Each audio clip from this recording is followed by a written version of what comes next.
কারণ নরেন্দ্র মোদী শুধু একা নয়, আমরা মনে করি এই ভারতবর্ষের মূল জাতি হচ্ছে হিন্দু। পৃথিবীতে যখনই হিন্দু বিপদে পড়বে তারা এই ভারতবর্ষে আসবে, অন্য কোথাও যাওয়ার তাদের জায়গা নেই। আর বাঙালিরা যদি কোথাও বিপদে পড়ে, সেই বাঙালিদের আসার জায়গা একমাত্র হচ্ছে এই পশ্চিমবঙ্গ, দ্বিতীয় কোনো জায়গা নেই।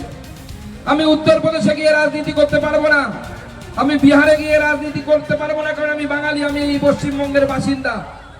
আর এই পশ্চিমবঙ্গ তৈরি হওয়ার কথা ছিল না 1947 সালে যখন দেশ ভাগ হয়।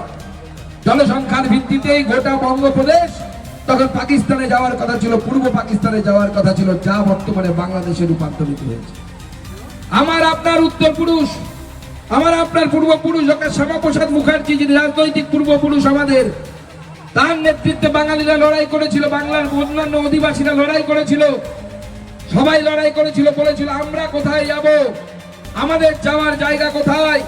ডক্টর শ্যামাপ্রসাদ মুখার্জির সেই লড়াইকে, জনসংঘের লড়াইকে সেই সময় তার মান্যতা দিয়ে বাঙালি হিন্দুদের জন্য এই পশ্চিমবঙ্গ তৈরি হয়েছে। তাই বাঙালি হিন্দু যেখানে বিপদে পড়ুক এই পশ্চিমবঙ্গে আসার অধিকার আছে, তার থাকার অধিকার আছে।